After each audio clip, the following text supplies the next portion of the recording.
Terça-feira, 14 de abril de 2015, esta é mais uma edição do TV Notícias que começa agora. Pesquisadores da Universidade Federal de Uberlândia descobriram que as plantas podem pensar. A descoberta foi feita a partir de estudos que observaram a sobrevivência da planta aos predadores e foi levada em consideração até mesmo a devastação do cerrado, na qual a espécie desenvolveu 3 tipos de defesa. O estudo já foi publicado em uma importante revista internacional. Esta não é uma planta qualquer. Conhecida como Qualea multiflora e popularmente chamada de pau-terra liso, ela se destaca no cerrado brasileiro. O diferencial da planta é que durante toda a vida consegue desenvolver 3 mecanismos de defesa contra besouros e insetos. Ao longo do tempo, ao longo dos anos estudando essa planta, a gente viu que às vezes ela tem tricomas, que são pequenos pelinhos, que é quando a folha está começando a crescer. Depois ela tem um outro tipo de defesa, que é a defesa biótica, que ela atrai um consumidor. O que seria isso? Atrair uma formiga para proteger essa planta de lagarta, de outros herbívoros.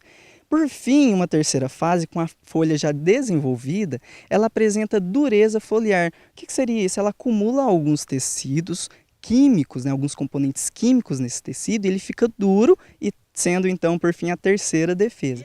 Descoberta importante, já que cada vez mais o cerrado brasileiro é devastado e as estratégias de defesa da planta ajudam na preservação da espécie, como explica o orientador da pesquisa. Ela muda de estratégia de defesa ao longo da vida dela, conforme ela percebe que as pressões do ambiente sobre ela estão mudando.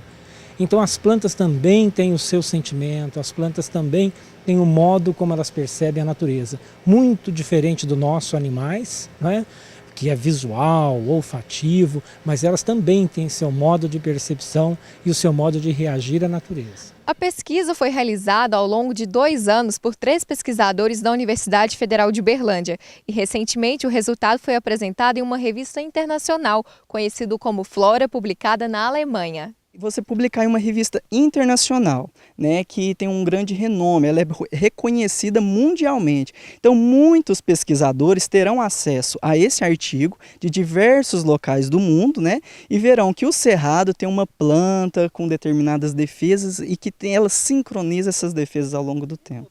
Pesquisa que pode incentivar acadêmicos, governantes e população a perceberem a riqueza e importância do bioma cerrado para o Brasil. Caso contrário, plantas como a pau-terra liso podem ficar guardadas na memória coletiva apenas nas páginas de livros e artigos científicos. Nós sabemos que é no cerrado que nascem a maioria dos rios brasileiros que vão nutrir as nossas cidades e nós estamos vendo a necessidade que nós temos hoje aí de água para a agricultura, para as indústrias e para as nossas famílias. Se nós não protegermos a vegetação de cerrado, esses mananciais de água, essas bacias hidrográficas serão prejudicadas para todo o nosso futuro, sem jeito de recuperação. Estão abertas as inscrições para a 20ª edição do Congresso de Ciências da Comunicação da região Sudeste, a Intercom. A repórter Gislene Rodrigues está com a diretora cultural da Intercom, Adriana Omena, e traz mais informações sobre como é possível participar desse tradicional evento que a UFO cedia pela primeira vez. Olá, José da Guimaro. O tema deste ano é Comunicação e Cidade Espetáculo. O congresso acontece entre os dias 19 e 21 de junho. E para saber como é possível se inscrever, eu converso agora com uma das organizadoras do evento, a professora Adriana Omena. Professora Adriana, um evento tão importante que o Uberlândia vai receber, principalmente a UFO, como que está essa programação? Então, nós estamos definindo, já fechando a programação. Na verdade, ele é um evento grande, que tem eventos menores dentro dele. Então, você tem um concurso, que é o que movimenta muito o evento, que é o Expocom, onde os alunos de graduação apresentam as suas produções para mercado. Tem um momento em que se apresenta trabalhos nos moldes dos eventos científicos normais e há um momento de conversa com o mercado também. Por exemplo, nós temos 5 grandes mesas. 2 delas são para pesquisadores, um sobre violência jovem e um sobre cidade espetáculo, a sociedade do espetáculo. Mas nós temos 3 mesas voltadas para profissionais, uma sobre cobertura jornalística de grandes eventos, uma sobre o mercado publicitário no mundo contemporâneo e uma sobre a comunicação organizacional e mercados regionais, como Uberlândia, por exemplo. Professora Adriana, falando desse tema, comunicação e cidade espetáculo, por que ele foi escolhido? Na verdade, o tema, ele normalmente, ele não acompanha, mas ele tenta ficar muito próximo da cidade que vai sediar o evento, e o evento nacional. Porque a Intercom ela faz 6 eventos no ano, 5 regionais para ter as finais do concurso e a grande final, que é em uma outra cidade. Esse ano a final é no Rio, e o Rio está fazendo 450 anos, está recebendo eventos grandes, internacionais, como a Copa, os Jogos, as Olimpíadas. Então, e aí se definiu por esse tema de comunicação em cidade e espetáculo, por causa da característica do Rio de receber grandes espetáculos, como carnaval e esse tipo de coisa. Então, por exemplo, interessados como alunos de graduação e pós-graduação podem participar, até mesmo submetendo trabalhos, participando de minicursos? Não só alunos de graduação e de pós, mas alunos, professores de graduação e de pós, mas também profissionais do mercado. O profissional ele pode fazer um texto com um relato de como é a experiência dele como jornalista, como publicitário ou mesmo como gestor de comunicação e submeter esse trabalho até o dia 8 de maio. As inscrições vão, até depois disso, as inscrições vão até o começo de junho, mas quem tiver interesse em publicar trabalhos, as inscrições têm que ser feitas até 8 de maio e a submissão dos trabalhos também. E tem algum endereço específico para essas inscrições?